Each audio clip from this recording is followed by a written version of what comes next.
आज मुझे प्रमोशन मिला था और इस खुशी में मैं मिठाई का डिब्बा लिए घर में दाखिल हुआ। सोचा खुशी खुशी आज सबको मिठाई खिलाऊंगा और फिर सब घर वालों को रात को बाहर डिनर के लिए लेकर जाऊंगा। लेकिन मुझे नहीं पता था कि घर में कदम रखते ही मेरे ऊपर आसमान ही गिर पड़ेगा। मैं जैसे ही घर में दाखिल हुआ, माँ माँ कहता हुआ चिल्लाने लगा। तभी दौड़ती हुई माँ आई और कहने लगी, अरे क्या बात है कमल, आज तो तू बड़ा चहक रहा है, क्या कोई खुशी की बात है? मैंने कहा, हाँ माँ, एक बहुत बड़ी खुशखबरी है। माँ कहने लगी, अरे वाह बेटा, मैंने सोचा था कि मैं तुझे खुशखबरी सुनाऊंगी, लेकिन तू भी खुशखबरी लेकर आया है। माँ की बात सुनकर मैं चौंक गया। मैंने कहा, आपके पास भी एक खुशखबरी है, आखिर वो क्या है? माँ कहने लगी, पहले तू बता। मैंने कहा, नहीं माँ, पहले आप बताओ। और फिर माँ इस जिद में जीत गई। मैंने माँ को मिठाई खिलाई और कहा कि मेरा प्रमोशन हो गया है। माँ तो सुनकर खुशी से झूम उठी थी। उन्होंने तुरंत ही भैया और भाभी और पिताजी को भी बुलाकर ये खबर सुनाई। सब लोग बहुत खुश थे। और फिर मैंने माँ से कहा कि अब आप बताओ कि क्या खुशखबरी है। माँ ने कहा, हमने तेरा रिश्ता तय कर दिया है और अगले महीने ही तेरी शादी है। ये सुनते ही मेरे पैरों तले से जमीन निकल गई थी। मेरी सारी खुशी हवा हो गई और ऐसा लगा जैसे एक साथ हजारों हथौड़े मेरे दिमाग पर बजने लगे। मेरा उतरा हुआ चेहरा देखकर भाभी बोली, क्या हुआ कमल, तुम्हारा चेहरा क्यों उतर गया? मैं गुस्सा होने लगा। मैंने कहा, माँ, आपने मुझसे बिना पूछे मेरा रिश्ता तय भी कर दिया और शादी की तारीख भी फिक्स कर दी।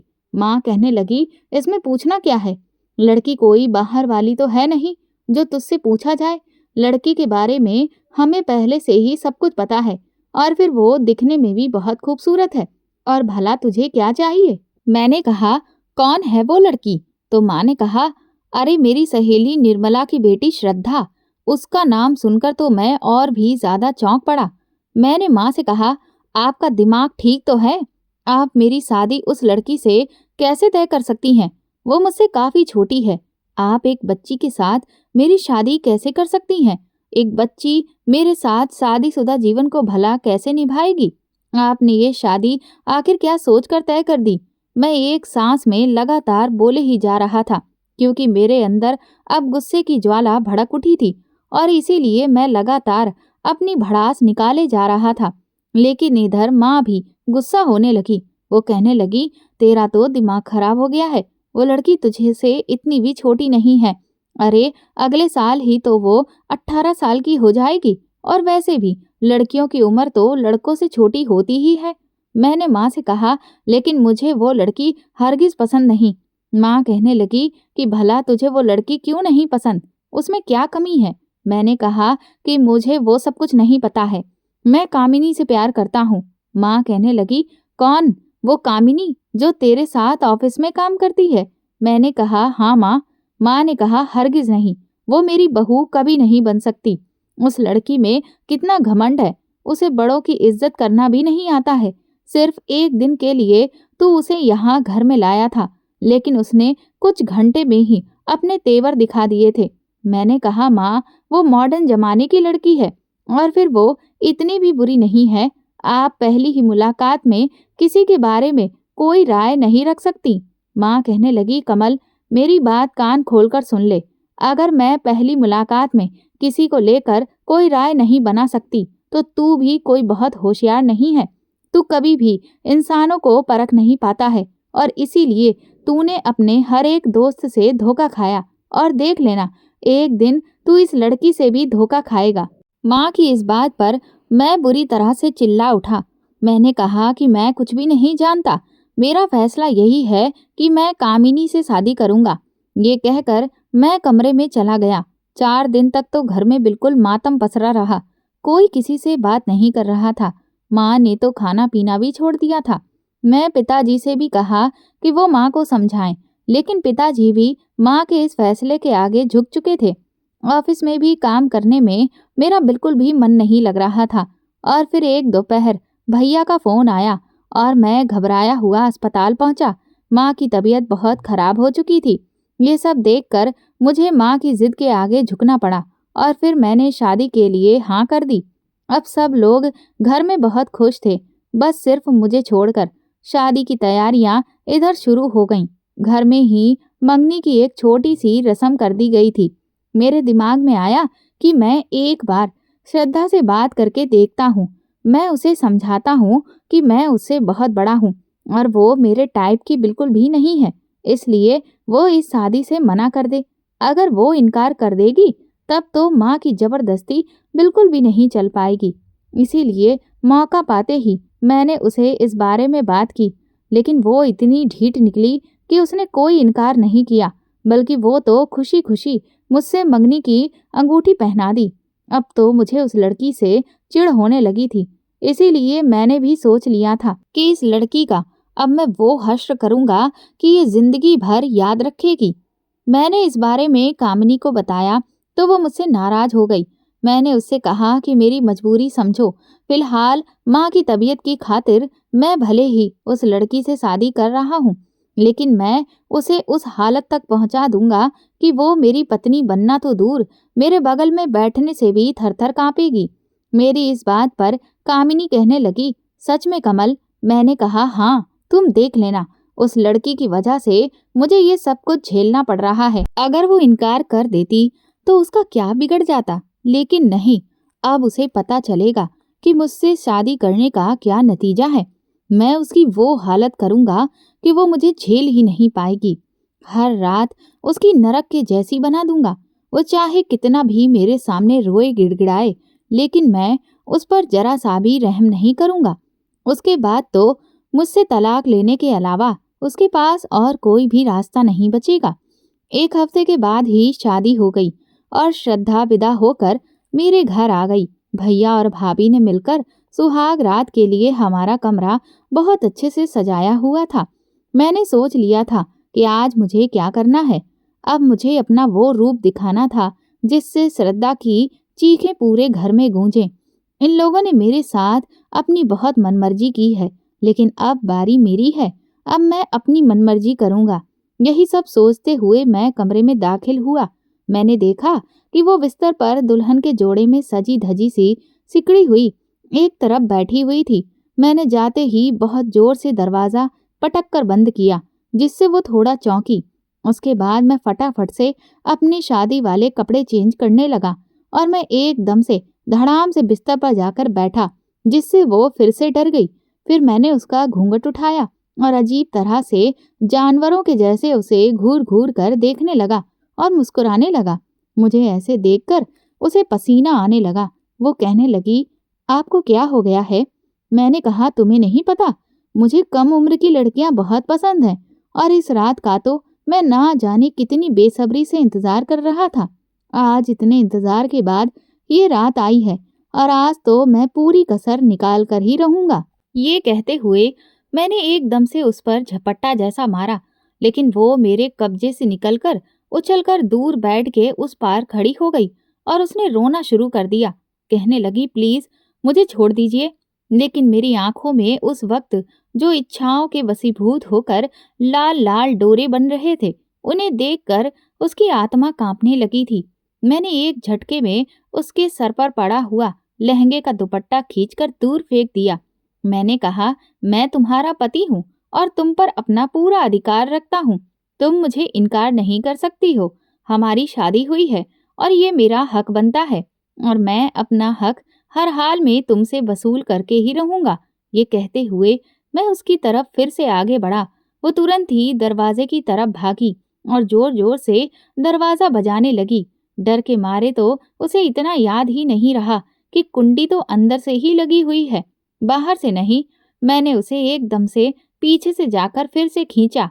मैंने कहा, क्यों नाटक कर रही हो? ये क्या तमाशा तुमने लगा रखा है? आज हमारी सुहागरात है और तुम बच्चों जैसी हरकतें क्यों कर रही हो? तुम्हें तो आज अपने पति की खुशियों के बारे में सोचना चाहिए। मैं बोले जा रहा था, लेकिन वो तो डर के मारे कांप रही थी। वो मेरे आगे हाथ जोड़ने लगी कि प्लीज मुझे छोड़ दीजिए। मैंने कहा, मुझसे अब रहम की उम्मीद मत रखना। मैंने तुमसे पहले ही कहा था कि अभी भी तुम्हारे पास मौका है, इस शादी से इनकार कर दो, लेकिन तब तो तुमने मेरी बात नहीं मानी और अब जब शादी की है तो फिर शादी की पूरी जिम्मेदारी उठाओ। अब तो हमारा पति पत्नी का रिश्ता शुरू होकर ही रहेगा। ये कहते हुए मैं एक बार फिर से उसकी तरफ कदम बढ़ाने लगा कि तभी कमरे के बाहर से मम्मी पापा और भैया भाभी की आवाजें आने लगीं। मैंने दरवाजा खोल दिया। वो कहने लगे कि ये कैसी आवाजें हैं? श्रद्धा इतनी बुरी तरह से क्यों चीख रही है? श्रद्धा तुरंत ही लपक कर मेरी माँ के गले लग गई और कहने लगी कि मैं इनके साथ बिल्कुल नहीं रहूंगी माँ जी, मुझे इनके साथ नहीं रहना, प्लीज मुझे यहाँ से ले चलिए। वो इतनी ज्यादा डरी हुई थी कि किसी की कोई भी बात सुनने को तैयार नहीं थी। भाभी ने जब उसकी ऐसी हालत देखी तो वो उससे कहने लगी कि तुम घबराओ नहीं, तुम मेरे साथ चलकर लेटो। वो उसे अपने कमरे में ले गईं। सब लोग मुझे घूर रहे थे, लेकिन अब मुझे किसी का डर नहीं था। सब लोगों ने मेरे साथ अपनी मनमानी की थी, तो अब मैं भी पीछे हटने वाला नहीं था। थोड़ी देर में भैया अपना तकिया लेकर मेरे कमरे में आ गए और मुझ पर गुस्सा करने लगे। कहने लगे, तू क्या पागल है? तूने उसके साथ आखिर ऐसा क्या किया कि वो बेचारी इस कदर बेहवास हो गई? तुझे इतनी भी तमीज नहीं है कि एक पत्नी के साथ कैसे पेश आया जाता है? तेरे चक्कर में मेरी रात भी काली हो गई है। मैंने भैया से कहा, होशियार तो वैसे भी इस घर में सिर्फ आप लोग ही हैं, मुझे तो अकल ही कहाँ है, इसलिए जितनी अकल है उस अकल से ऐसा काम ही ले पाऊंगा। ये कहकर मैं मुंह मोड़कर चुपचाप लेटकर सो गया। अब श्रद्धा मेरे कमरे में बिल्कुल भी नहीं आती थी। शायद जब मैं ऑफिस चला जाता था तभी अपने जरूरत के सामान को लेने के लिए वो मेरे कमरे में आती होगी, वरना मैं जब भी ऑफिस से घर लौटता तो वो मुझे भाभी के कमरे में बैठी हुई ही दिखती। 2-3 दिन तो मैंने कुछ भी नहीं कहा, लेकिन फिर एक रात मैं भाभी के कमरे में पहुंच गया। मैंने उससे कहा कि कब तक तुम्हारा ये तमाशा चलेगा, चुपचाप अपने कमरे में चलो। वो एक बार फिर से रोने लगी। कहने लगी, नहीं, मैं कहीं नहीं जाऊंगी, मैं भाभी के पास ही रहूंगी। मैंने कहा, अपनी ये बकवास बंद करो, तुम मेरी पत्नी हो, तुम्हें मेरे कमरे में ही रहना होगा, जिस तरह से भाभी अपने पति के कमरे में रहती हैं। लेकिन वो वहां से हिलने को तैयार नहीं थी। मैंने उसका हाथ पकड़ा और उसे कसकर खींचना शुरू कर दिया, जिस पर वो फिर से चिल्लाने लगी। तभी मम्मी पापा दौड़े दौड़े कमरे में आए। वो कहने लगे, कमल, पागल हो गए हो क्या? तुम ये क्या हरकत कर रहे हो? मैंने कहा, आखिर क्या बुरा कर दिया मैंने? वो मेरी पत्नी है, अपनी पत्नी को ही तो कमरे में लेकर जा रहा हूँ। अगर इसे दूसरे कमरे में ही रहना था तो फिर मेरी शादी क्यों करवाई गई? मम्मी पापा कहने लगे कि तुमने उसके साथ इतना बुरा व्यवहार किया कि वो बेचारी डर गई है और इसी वजह से वो तुम्हारे साथ रहने को तैयार नहीं है। उसे तुम कुछ वक्त दो, जब वो थोड़ा संभल जाएगी तब अपने आप तुम्हारे कमरे में आ जाएगी। मैंने कहा, आखिर और कितना वक्त दूं? 2 दिन तो गुजर ही गए हैं और मैंने उसके साथ कोई बुरा व्यवहार नहीं किया है। मैं उसका पति हूँ और पति ऐसे ही होते हैं। अब ये ही छोटी सी बच्ची बनी घूम रही है तो मैं क्या करूं? मैंने तो पहले ही कहा था कि इस दूध पीती बच्ची से मेरी शादी मत करवाओ। अब लो, देख लो नतीजा। यहीं पर अगर इसकी जगह किसी समझदार लड़की से मेरी शादी हुई होती तो वो इसके जैसी नौटंकी नहीं कर रही होती। मैं कुछ नहीं जानता, आप इसे अभी और इसी वक्त मेरे कमरे में भेजिए। ये कहकर मैं अपने कमरे में चला आया था।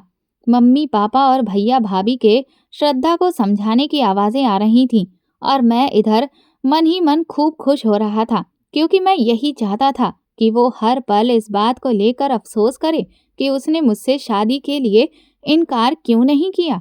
कुछ ही देर में वो लोग समझा बुझाकर श्रद्धा को मेरे कमरे में ले आए। भैया ने मुझसे कहा, देख कमल, कोई भी ऐसी वैसी हरकत मत करना, बहुत ही प्यार से और आराम से बात करना, वरना तू समझ लेना। भैया मुझे डांट कर कमरे से बाहर चले गए थे। मैंने तुरंत ही दरवाजा बंद कर लिया, जिससे वो डर गई और कमरे के एक कोने में दुबक कर खड़ी हो गई।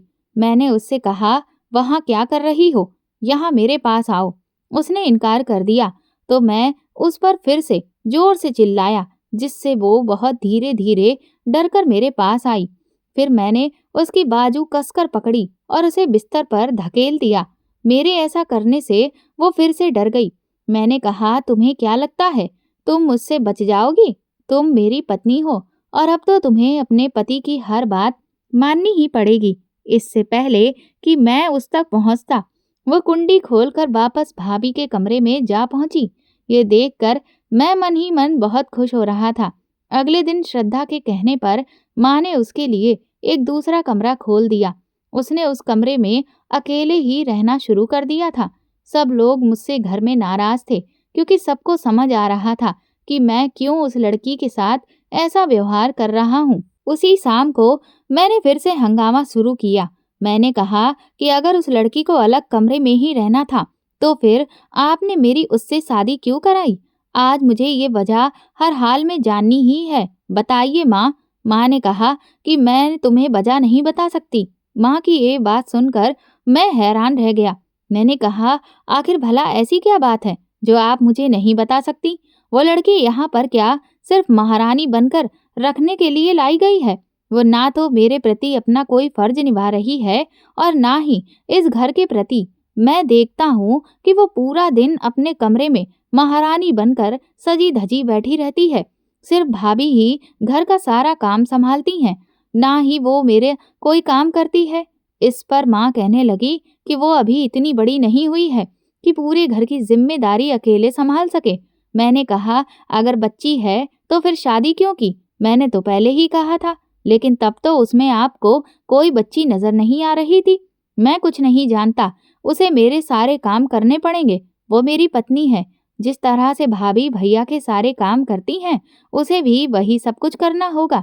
मुझे उस लड़की से नफरत होने लगी थी क्योंकि वो मेरे घर में हमारे ही टुकड़ों पर ऐश की जिंदगी काट रही थी और उसे कुछ करना भी नहीं पड़ रहा था। धीरे धीरे इसी तरह से 2 महीने बीत गए। इस बीच श्रद्धा मुश्किल से 1 या 2 दिन के लिए ही अपनी माँ के घर गई। मेरी माँ मुझे भी उसके साथ भेजना चाहती थी, लेकिन मैंने साफ इनकार कर दिया। लेकिन वो मेरे घर से जा ही नहीं रही थी और ना ही एक भी बार ये कह रही थी कि मैं कमल से तलाक लेना चाहती हूँ। ये सब देखकर मेरे गुस्से का बांध टूट रहा था और इधर कामिनी भी मुझसे नाराज हो रही थी। वो कह रही थी कि तुमने तो बहुत बड़ी बड़ी बातें की थी, लेकिन अब तो 2 महीने हो गए हैं और वो लड़की अभी भी पत्नी की हैसियत से तुम्हारे घर में बैठी है। मुझे कुछ समझ नहीं आ रहा था कि मैं ऐसा क्या करूं कि वो लड़की भाग जाए। इसलिए मैंने अब अपनी हरकतें बढ़ा दी। मैं उसे जब तब परेशान करने लगा। कभी किचन में जाकर उसके साथ खींचातानी करता, उसे डराता, तो कभी जब वो छत पर होती तो मैं कभी जानबूझकर उसके कमरे में पहुंच जाता।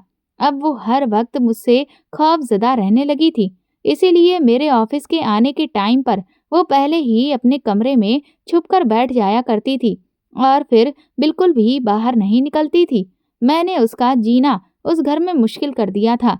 मेरे घर वाले भी मुझे समझा रहे थे कि मैं उसे क्यों इतना परेशान कर रहा हूँ, लेकिन मैं अब किसी की भी सुनने वाला नहीं था।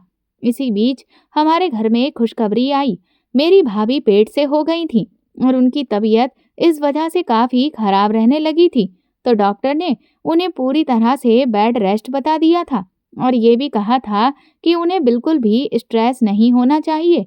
मेरे घर में सब लोग नन्हे मेहमान के आने की खुशी में बहुत खुश थे। मैं भी बहुत खुश था क्योंकि मैं चाचू बनने वाला था। मैंने देखा कि जब से भाभी पेट से हुई थी, पूरे घर की जिम्मेदारी अब श्रद्धा ने संभाल ली थी। वो भाग भाग कर सारे काम करती थी और भाभी की भी बहुत अच्छे से देखभाल करती थी। थोड़ा बहुत हाथ उसका मेरी माँ भी बटा लिया करती थी। ये सब देखकर मैंने उसे परेशान करना थोड़ा सा कम कर दिया क्योंकि मैं अपनी भाभी और उनके बच्चे को बहुत चाहता था और वो मेरी भाभी का ख्याल रख रही थी। इसलिए मैंने सोचा कि फिलहाल मुझे कोई भी ऐसी वैसी हरकत नहीं करनी चाहिए जिससे मेरी भाभी को स्ट्रेस हो। 4 महीने बीते थे कि एक दिन अचानक माँ का पैर सीढ़ियों से फिसल गया और उनका पाँव टूट गया। माँ भी पूरी तरह से बिस्तर पर लग गई और अब उनकी देखभाल का भी सारा जिम्मा श्रद्धा के कंधों पर ही आ गया था। मैंने देखा था कि वह सुबह 5 बजे उठ जाती थी और मेरा और भैया का टिफिन तैयार करके रखती थी। उसके बाद माँ को नहलाना धुलाना सारे काम वही करती थी और बाकी सबके कपड़े धोना, घर का झाड़ू पोछा, खाना बनाना, सारी जिम्मेदारियों को धीरे धीरे उसने बखूबी संभाल लिया था। मैं हैरान था कि जिस लड़की को मैं बच्ची समझ रहा था, उसने तो पूरे घर की जिम्मेदारी किसी समझदार लड़की की तरह अच्छे से संभाल ली थी। ये सब देखकर मेरे दिल में उसके लिए थोड़ी सी नरमी आ गई थी। इसीलिए मैं अब उसके लिए भी खाने पीने की कुछ चीजें ले आया करता था। लेकिन उसने मुझसे बात करना बिल्कुल ही बंद कर दिया था। वो मेरे काम तो सारे करती थी, लेकिन मुझसे बोलती बिल्कुल भी नहीं थी। समय पंख लगाकर कब उड़ा कुछ पता ही नहीं चला, और भाभी ने एक नन्हे से राजकुमार को जन्म दिया। इधर माँ की हालत भी अब पहले से काफी बेहतर हो गई थी। वो धीरे धीरे चलने लगी थी। इसीलिए मैंने अब सोचा कि अब ये सही मौका है। मैं घर में बात करता हूँ कि मैं अब इस लड़की के साथ पति पत्नी के रिश्ते में नहीं रह सकता, क्योंकि इसने मुझे मेरा कोई भी अधिकार नहीं दिया था। यही सब सोचकर मैंने घर में तलाक की बात रखी, जिसे सुनकर सभी लोग दंग रह गए। सबने मुझे समझाने की बहुत कोशिश की कि श्रद्धा से अच्छी लड़की तुम्हें नहीं मिल सकती। माँ कहने लगी, कमल, तुम्हारा दिल पत्थर का है क्या? तुमने देखा नहीं कि हम सब पर जब एक साथ इतनी बड़ी मुसीबत टूटी तो उसने कितने अच्छे से पूरे घर की जिम्मेदारी संभाली। किसी को कोई भी तकलीफ नहीं हुई, और फिर भी तुम श्रद्धा को तलाक देना चाहते हो। मैंने माँ से कहा कि मैं मानता हूँ माँ कि श्रद्धा वाकई में बहुत अच्छी लड़की है, लेकिन मुझे नहीं लगता कि वो मेरी पत्नी बनने के काबिल है। और फिर उसने जो कुछ भी किया वो सब आप लोगों के लिए किया। मेरे लिए भला उसने ऐसा क्या कर दिया जो मैं उसे अपनी पत्नी होने का दर्जा दूं? उसने तो आज तक मुझे अपने पति होने का हक ही नहीं दिया।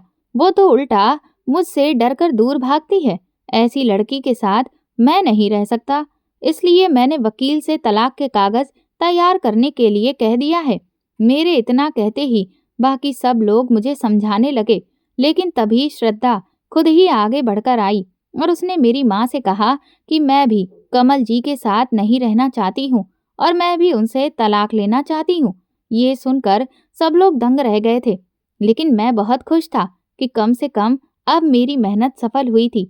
आखिरकार उस लड़की ने भी मेरे फैसले में मेरा साथ दे दिया था। अब तो कोई कुछ भी नहीं कर सकता था। तलाक की अर्जी कोर्ट में दाखिल करने के बाद हमें जज के सामने पेश किया गया। हमने वहां पर साफ तौर पर अपनी बात रखी। जज ने हमें 6 महीने तक और साथ में रहने का समय दिया और कहा कि अगर उसके बाद भी आपका फैसला यही रहता है तो आपको तलाक मिल जाएगा। ये सुनकर मैं बहुत खुश था। बस अब सिर्फ 6 महीने की बात और थी। एक दिन जब मैं अपने ऑफिस से घर वापस आ रहा था तो अचानक मेरी कार की टक्कर एक ट्रक से हो गई और मेरा बहुत बड़ा एक्सीडेंट हो गया।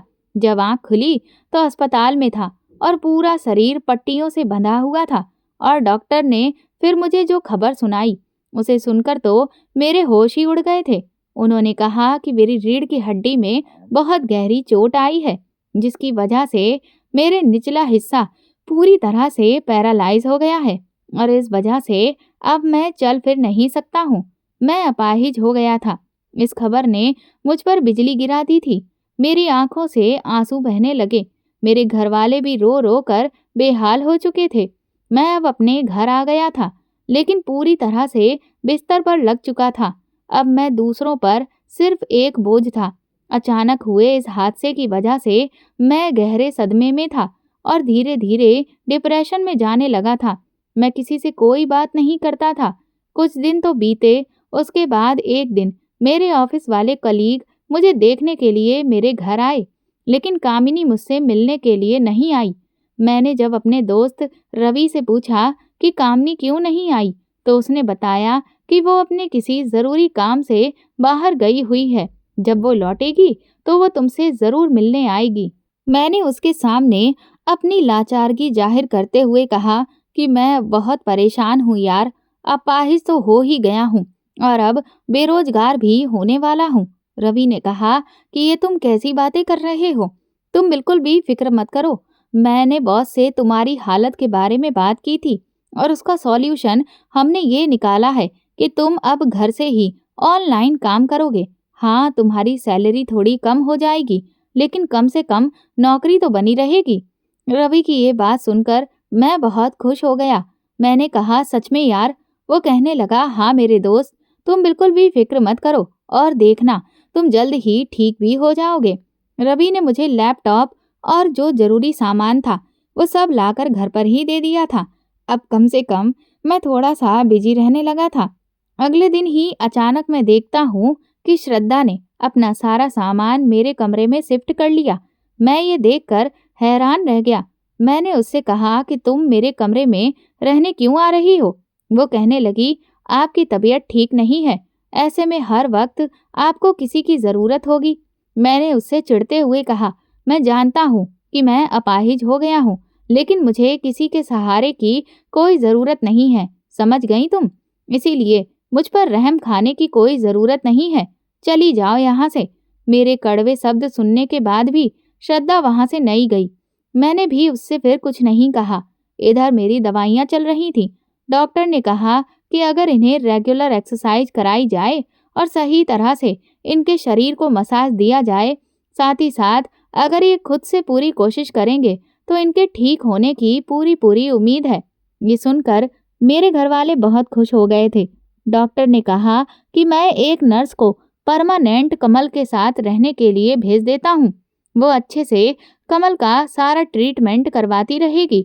डॉक्टर ने नर्स को भेज दिया था, लेकिन 2-3 दिन तो उस नर्स ने ठीक से काम किया, पर फिर वो अपने काम में आलस दिखाने लगी। मैं भी आखिर उससे कितनी बार क्या कहता, क्योंकि मैं तो खुद से ही बहुत परेशान रहता था।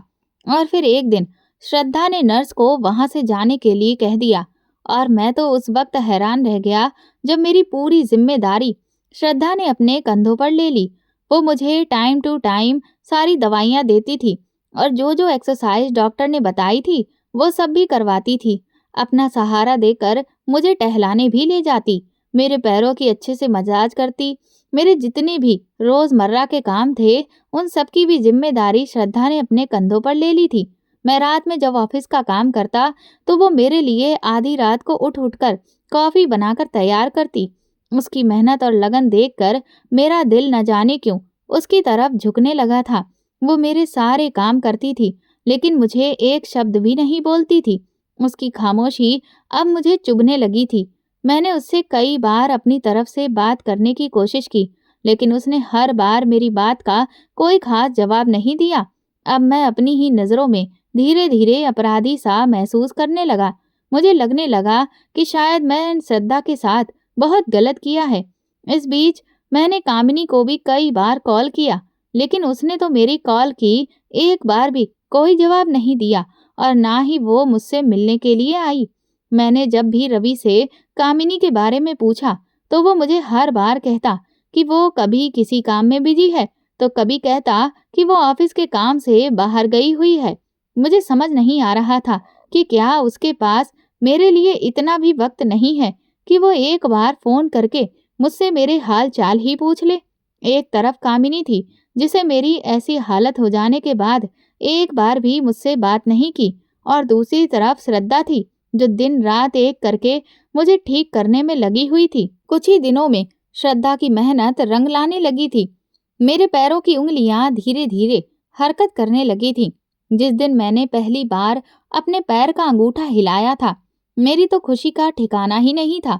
मैं जोर जोर से श्रद्धा श्रद्धा चिल्लाने लगा। वो दौड़ी दौड़ी किचन से कमरे में आई। उसके हाथों में आटा लगा हुआ था।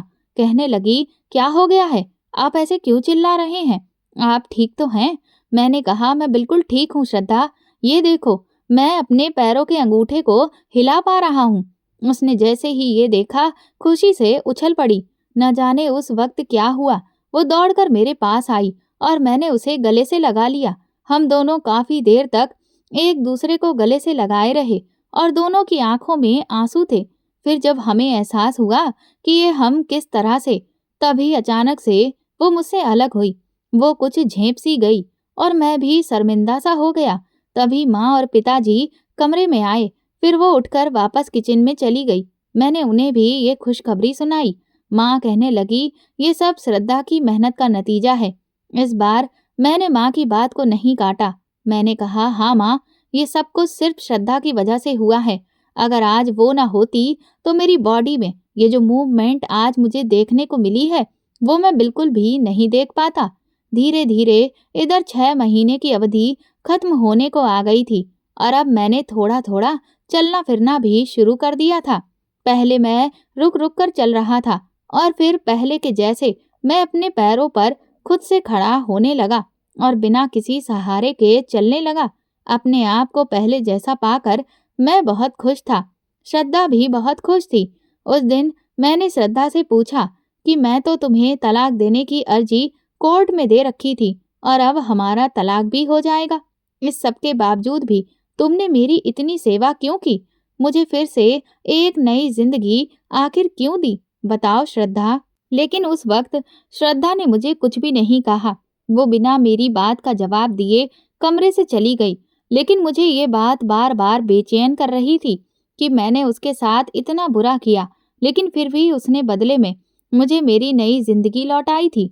उसी दिन कोर्ट की तरफ से नोटिस आया कि 3 दिन के बाद हमें कोर्ट पहुंचना है और वहां जाकर जज के सामने अपना अंतिम फैसला बताना है। मैं अब ठीक हो गया था, इसलिए मैं ऑफिस पहुंच गया। मेरे ऑफिस में भी मेरे सारे कलीग मुझे पूरी तरह से ठीक देखकर खुश थे। तभी मैंने वहां पर कामिनी को देखा। मैं जैसे ही उसके पास पहुंचा तो वो अजीब तरह से हड़बड़ा गई। वो कहने लगी, कमल, तुम अब पूरी तरह से ठीक हो गए हो? मुझे तो यकीन ही नहीं हो रहा। मैंने कहा कि हाँ, यकीन तो मुझे भी नहीं हो रहा, लेकिन ये सब कुछ सिर्फ श्रद्धा की वजह से हुआ है। अगर आज वो ना होती तो मैं अपने पैरों पर दोबारा कभी भी खड़ा नहीं हो पाता। लेकिन तुम मुझे ये बताओ कि इतने महीनों में तुमने ना तो मुझसे बात की और ना ही मुझसे मिलने आई।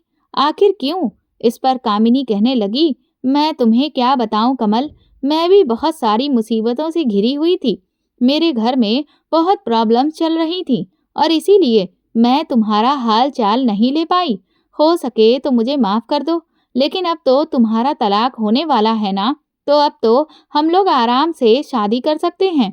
कामिनी की इस बात पर मैं उदास होते हुए कहा कि हाँ, 3 दिन के बाद मेरा श्रद्धा से तलाक हो जाएगा और फिर हम हमेशा हमेशा के लिए अलग हो जाएंगे। कामिनी इस बात से बहुत खुश हो गई। कहने लगी, फिर तो बहुत अच्छा है। देखो, अब तो तुम भी बिल्कुल ठीक हो गए हो और तुम्हें तुम्हारी पोस्ट भी बॉस ने वापस दे दी है। अब हम लोग आराम से शादी कर लेंगे। इसीलिए तुम मेरे साथ चलो। मैंने उससे कहा कि लेकिन कहाँ?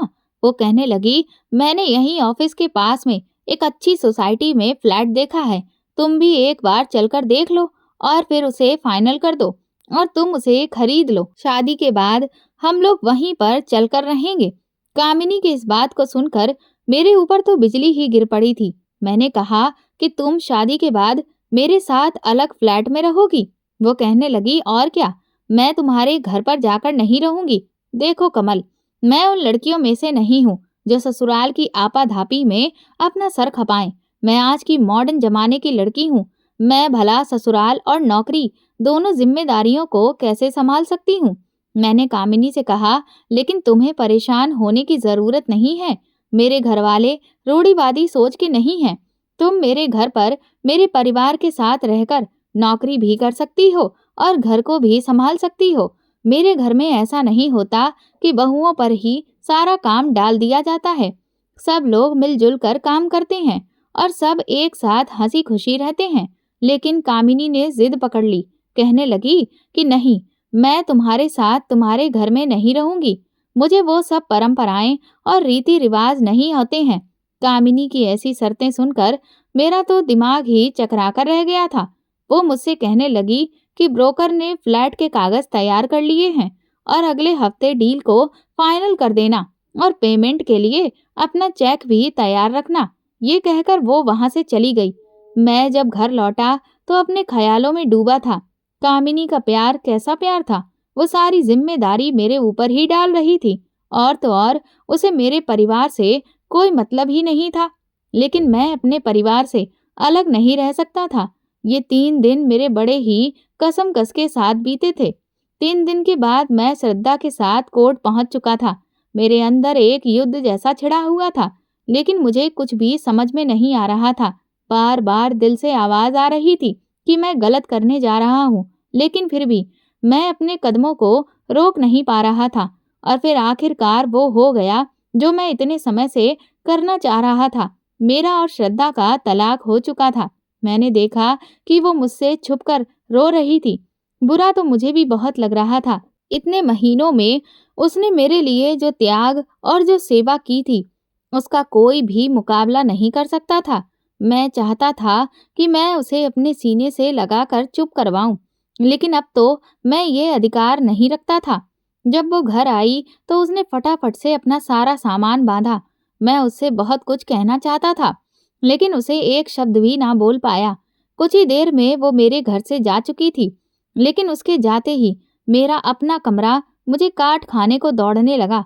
ऐसा लगने लगा जैसे मेरी सारी खुशियां ही चली गई हों। शाम हुई, कमरे से बाहर निकला तो माँ भी मुझसे बिल्कुल नहीं बोल रही थी। मैं जानता था कि वो मुझसे बहुत नाराज है। मेरी भाभी ने भी मुझसे बात करना बिल्कुल बंद कर दिया। मैंने उनसे कहा कि भाभी, कम से कम आप तो मेरे साथ ऐसा ना करें। भाभी कहने लगी, कमल, तुमने बहुत गलत किया। तुम्हारा ये फैसला तुम्हारे जीवन का सबसे गलत फैसला था। तुम नहीं जानते कि तुमने श्रद्धा को तलाक देकर कितनी बड़ी गलती की। वो लड़की हीरा थी, हीरा। उसके जैसा जीवन साथी तुम्हें कभी नहीं मिल सकता था, लेकिन तुमने उसे वो वैल्यू नहीं दी जो वो डिजर्व करती थी। ये कहकर भाभी भी चली गई थी। मैं तो अब और भी ज्यादा शर्मिंदा सा हो रहा था। मुझे तो समझ ही नहीं आ रहा था कि मैं क्या करूं, कि तभी मेरा फोन बजा। वो रवि का फोन था। उसने मुझसे कहा कि ये मैं क्या सुन रहा हूँ कि तुमने श्रद्धा भाभी को तलाक दे दिया। मैंने लड़खड़ाती हुई जुबान में कहा, हाँ यार, हमारा तलाक हो गया है। रवि कहने लगा, आखिर क्यों?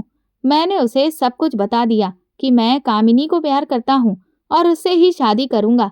लेकिन इतना सुनते ही रवि मुझ पर भड़क उठा। कहने लगा कि तू पागल हो गया है क्या? तेरा दिमाग घुटनों में चला गया है? तुझे दुनिया में और कोई लड़की नहीं मिली? श्रद्धा जैसी अच्छी लड़की को छोड़कर तू इतनी बेकार लड़की से शादी करना चाहता है? मैंने रवि से कहा कि ये तुम क्या कह रहे हो? वो कहने लगा कि अगर तूने मुझे अपने और कामिनी के रिश्ते के बारे में पहले बताया होता तो मैं तुझे सारी हकीकत बता देता। मैं तो बस यही समझ रहा था कि तुम दोनों की सिर्फ अच्छी दोस्ती है और इसीलिए मैं चुप रहा। मैंने कहा कि लेकिन साफ साफ बताओ, तुम कहना क्या चाहते हो? वो कहने लगा कि तू जब अपाहिज हुआ था तो कामिनी कहीं नहीं गई थी। वो हर रोज ऑफिस आई थी और बिजी भी नहीं थी। लेकिन उसे जब ये खबर मिली कि तू अब लाचार हो गया है तो उसने तुझे मुड़कर देखना भी गवारा नहीं समझा। मुझे भी उसका ये व्यवहार समझ में नहीं आ रहा था, लेकिन जब तूने मुझसे उसके बारे में पूछा तो कई बार मेरा दिल किया कि मैं तुझे सच बता दूं, लेकिन फिर सोचा कि एक तो तेरी हालत वैसे ही इतनी खराब है, ऊपर से अगर मैं तुझे ये बताऊंगा कि कामिनी एक धोखेबाज दोस्त है, तब तो तेरा शायद दिल ही टूट जाए। यही सब सोचकर मैंने तुझसे झूठ बोल दिया, जबकि असल में तो कामिनी को सब कुछ पता था और वो जानबूझकर तुझसे मिलने के लिए नहीं गई, क्योंकि वो तुझसे कोई मतलब नहीं रखना चाहती थी। और तू एक ऐसी लड़की से शादी करना चाहता है जो तेरे बुरे वक्त में तुझसे मिलने तक नहीं आई, और तूने एक ऐसी लड़की को छोड़ दिया जिसने तेरे सबसे बुरे वक्त में तेरा इतना साथ दिया, तेरी इतनी सेवा की, यहाँ तक कि उसने तुझे दोबारा से तेरे पैरों पर खड़ा कर दिया, तुझे एक नई जिंदगी दी। तुझसे बड़ा मूर्ख तो मैंने पूरी दुनिया में नहीं देखा है। रवि की बात सुनकर तो मेरे ऊपर बिजली ही गिर गई थी। मेरी आंखों से लगातार आंसू बहने लगे। मैंने कहा कि मेरे यार, अगर तूने मुझे ये हकीकत पहले बता दी होती तो मैं श्रद्धा को कभी भी तलाक नहीं देता। अब मुझे एहसास हो रहा है कि सच में मैंने बहुत बड़ी गलती कर दी। माँ सही कहती है कि मुझे इंसानों की पहचान नहीं है। मैं हमेशा गलत इंसान को ही चुनता हूँ और इस बार भी मैंने वही किया। कामिनी के लिए मेरे दिल में सवाल तो तभी उठने लगे थे जब उसने मेरे सामने ये शर्त रखी कि शादी के बाद वो मेरे परिवार के साथ नहीं बल्कि एक अलग फ्लैट में रहेगी, और वो भी उस फ्लैट को वो मेरे ही पैसों से खरीदवाना चाहती थी। लेकिन तब भी मैंने यही सोच रहा था कि शायद मैं ज्यादा सोच रहा हूँ, लेकिन अब जब तूने मुझे सच्चाई बताई है तब मुझे एहसास हो रहा है कि मैंने अपने पैरों पर खुद ही कुल्हाड़ी मार ली है। फोन बंद करने के बाद मैं दौड़ा हुआ माँ के पास आया तो देखा कि वो बहुत बुरी तरह से रो रही थी। मैंने माँ से कहा कि क्या हुआ माँ, आप यूं इस तरह से क्यों रो रही हो? वो कहने लगी, तू क्या करेगा जानकर, चला जा यहाँ से। वो पिताजी के साथ कहीं जाने लगी। मैंने उनका हाथ पकड़ लिया। मैंने कहा, माँ मुझे बताइए तो सही, मैं आपके आगे हाथ जोड़ता हूँ, मुझे यूं नफरत ना करिए। माँ ने कहा कि श्रद्धा की माँ निर्मला का देहांत हो गया है। ये सुनकर तो मेरे होश उड़ गए। मैंने कहा, क्या, ये कैसे हो सकता है? वो कहने लगी, तू जानना चाहता था ना कि मैंने तेरी श्रद्धा से शादी क्यों की? क्योंकि उसकी माँ को कैंसर हो गया था। निर्मला मेरी बचपन की दोस्त थी। उसने जीवन में बहुत दुख झेले थे। श्रद्धा बहुत छोटी थी जब निर्मला के पति का देहांत हो गया था। तब निर्मला ने ही जैसे तैसे अपनी बेटी को पाला था। लेकिन फिर जब वो 16 साल की हुई, तब उसे पता चला कि उसे कैंसर है और अब उसकी जिंदगी बस कुछ ही सालों की है। उसे ऐसे में भी अपनी चिंता नहीं थी, अपनी बेटी की चिंता थी कि उसकी बच्ची का भविष्य क्या होगा, उसके जाने के बाद वो किसके सहारे जिएगी। और इसीलिए मैंने अपनी दोस्ती का फर्ज निभाते हुए श्रद्धा को अपनी बहू बनाने का फैसला किया था।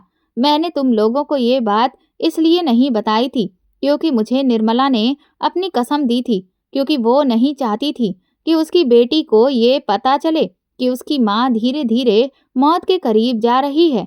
अगर श्रद्धा को ये बात पता चल जाती तो वो कभी भी इस शादी के लिए राजी नहीं होती और बस अपनी सहेली की कसम की खातिर ही मैंने इस सच्चाई को सभी से अब तक छुपाकर रखा था और तेरे साथ जबरदस्ती श्रद्धा की शादी करवा दी थी। लेकिन तूने तो उस बेचारी बच्ची की इतनी सेवा और त्याग को भी महत्व नहीं दिया और आखिरकार तूने अपनी जिद पूरी कर ली। अब तू जा और खुश हो जा। वो बच्ची अब इस दुनिया में बिल्कुल अकेली रह गई है। ये कहकर माँ पिताजी के साथ श्रद्धा के घर निकल गईं। भैया भाभी भी चले गए थे। मैं अकेला रोता हुआ अपना सर पीटने लगा। ये मैंने क्या कर दिया था? मैंने तो सब कुछ तबाह करके रख दिया। मैं तुरंत ही पीछे पीछे भागा हुआ श्रद्धा के घर पहुंचा। वो बेचारी इस वक्त गम में पूरी तरह से डूबी हुई थी। वो बार बार बेहोश हो जा रही थी। रो रो कर उसका बुरा हाल था। जब उसकी माँ का अंतिम संस्कार हो गया तो वो बिल्कुल अकेली रह गई। आस पड़ोस की औरतें कहने लगीं, हाय हाय, अब ये जवान लड़की बिना किसी सहारे के भला कैसे रहेगी? अब तो इसका कोई भी नहीं बचा। ऊपर से ये तो तलाकशुदा भी है। अब तो इसका कोई हाथ भी नहीं थामने वाला। बेचारी लड़की, कितनी कम उम्र में इसे इतना सब कुछ झेलना पड़ गया है। अब तो इसका कोई नहीं। उन सब लोगों की ये बातें सुनकर मेरे दिल में कांटे से चुभने लगे थे। मैंने इसी वक्त फैसला कर लिया कि अब मुझे क्या करना है, क्योंकि अब अगर मैंने ये कदम नहीं उठाया तो मैं जिंदगी भर अपनी नजरों में कभी भी उठ नहीं पाता। मैंने तुरंत ही श्रद्धा का हाथ पकड़ा और सबके सामने ऐलान किया कि श्रद्धा बेसहारा नहीं है। मैं श्रद्धा से शादी करूंगा और वो मेरी पत्नी बनकर हमेशा मेरे साथ रहेगी। मेरे फैसले को सुनकर हर कोई अवाक मुंह खोले खड़ा रह गया। माँ मेरे पास आई और कहने लगी कि अपना ये नाटक बंद करो कमल। तुमने शादी को क्या तमाशा बना रखा है जो बार बार तलाक दोगे और बार बार शादी करोगे? मैंने माँ से कहा कि मुझे अपनी गलती का एहसास हो गया है और अब आप मुझे मेरी गलती को सुधारने का एक मौका दीजिए। मुझे पता चल गया है कि श्रद्धा से बेहतर लड़की मेरे लिए और कोई हो ही नहीं सकती है। तभी श्रद्धा वहां से रोते हुए कमरे में चली गई। मैं पीछे पीछे उस कमरे में गया तो वो कहने लगी, कमल जी, मुझ पर रहम खाने की आपको कोई ज़रूरत नहीं है और मेरी फिक्र भी मत करिए। मैं अपनी जिम्मेदारी खुद उठा लूंगी, क्योंकि अब मैं आपका वो व्यवहार बर्दाश्त नहीं कर सकती। आपने मेरे साथ जो भी किया, बस वो बहुत है। ये शादी आपके लिए मजाक थी, लेकिन मेरे लिए कभी भी मजाक नहीं थी। मैंने हमेशा आपको दिल से अपना पति समझा था। हाँ, बस मैंने कभी भी आपको मुझे वो हक लेने का अधिकार नहीं दिया, क्योंकि मुझे आपसे बहुत डर लगता था। लेकिन जब सच में आपको अपनी पत्नी की ज़रूरत थी, तो मैंने अपना पूरा फर्ज निभाया था। मैं तुरंत ही श्रद्धा के कदमों में बैठ गया। मैंने कहा, तुम कहो तो मैं तुम्हारे पैर पकड़ने को भी तैयार हूँ, लेकिन मैं सच कहता हूँ, मैं तुमसे प्यार करने लगा हूँ और अब मैं तुम्हें दिल से अपनी पत्नी स्वीकार करना चाहता हूँ। ये देखते ही श्रद्धा ने अपने पैर पीछे खींच लिए और उसने मुझे कंधे से पकड़कर ऊपर उठाया। मैंने उसे गले से लगा लिया। वो ना जाने कितनी देर फूट फूट कर रोती रही और मैं उसे अपने सीने से लगाए रहा। इसके बाद मैं उसे घर ले आया और फिर कुछ दिनों के बाद मेरी और श्रद्धा की शादी हो गई। कामिनी को जब ये बात पता चली तो वो मुझ पर बरसने लगी। मैंने उससे कहा कि तुम्हारी असलियत मुझे पता चल गई है। तुम्हारे जैसी लड़कियां कभी किसी की सगी नहीं हो सकती। जब तुम मेरे बुरे वक्त में मेरे साथ खड़ी नहीं हो पाई तो मेरी पत्नी भी तुम नहीं बन सकती हो। और अब मैं श्रद्धा से प्यार करता हूँ, तुमसे नहीं। ये कहकर मैंने उसे हमेशा के लिए अपना रिश्ता खत्म कर दिया। आज मेरी सुहाग रात थी। आज जब मैं कमरे में आया तो बहुत ही शालीनता से श्रद्धा का हाथ मैंने अपने हाथों में लिया और सबसे पहले अपने किए हुए हर एक बर्ताव की उससे कान पकड़कर माफी भी मांगी। श्रद्धा ने मुस्कुराकर मेरे दोनों हाथों को नीचे किया। फिर मैंने उसे एक खूबसूरत सा हार गिफ्ट किया जिसे देखकर वो बहुत खुश हो गई। मैंने उससे कहा कि अब तुम्हें मुझसे डरने की जरूरत नहीं है। मैंने उसके सर पर हाथ फेरा और कहा कि तुम बहुत थक गई होगी, इसीलिए आराम से कपड़े चेंज करके सो जाओ। मैं उठने लगा। उसने मेरा हाथ पकड़ लिया। कहने लगी, आज तो हमारे रिश्ते की शुरुआत है, तो फिर मैं सो कैसे सकती हूँ। मैंने उससे कहा, मुझे इस रिश्ते को आगे बढ़ाने की कोई जल्दी नहीं है। श्रद्धा, जब तुम पूरी तरह से तैयार होगी तब ही मैं इस रिश्ते को आगे बढ़ाऊंगा। श्रद्धा कहने लगी कि मैं पूरी तरह से तैयार हूँ और आपको आपका हक देने के लिए मैं खुशी खुशी राजी हूँ। ये सुनकर मैं बहुत खुश हो गया और फिर हमने अपने नए शादीशुदा जीवन की शुरुआत की। 1 साल के बाद श्रद्धा ने मुझे एक प्यारी सी बेटी का पिता बनाया। मेरी जिंदगी तो खुशियों से भर गई थी। आज मैं अपने पूरे परिवार के साथ एक खुशहाल जीवन जी रहा हूँ। सच में माता पिता के फैसले हमेशा सही होते हैं और सही जीवन साथी वही होता है जो हमारे बुरे वक्त में भी हमारे साथ खड़ा रहे। दोस्तों, अगर आपको हमारी कहानी पसंद आई है तो कमेंट करके ज़रूर बताएं और वीडियो को लाइक करके ज़्यादा से ज़्यादा शेयर करें। चैनल पर नए हैं तो सब्सक्राइब करें और हाँ, नोटिफिकेशन बेल को ज़रूर दबाएं ताकि अगली अपडेट सबसे पहले आपको मिले। धन्यवाद।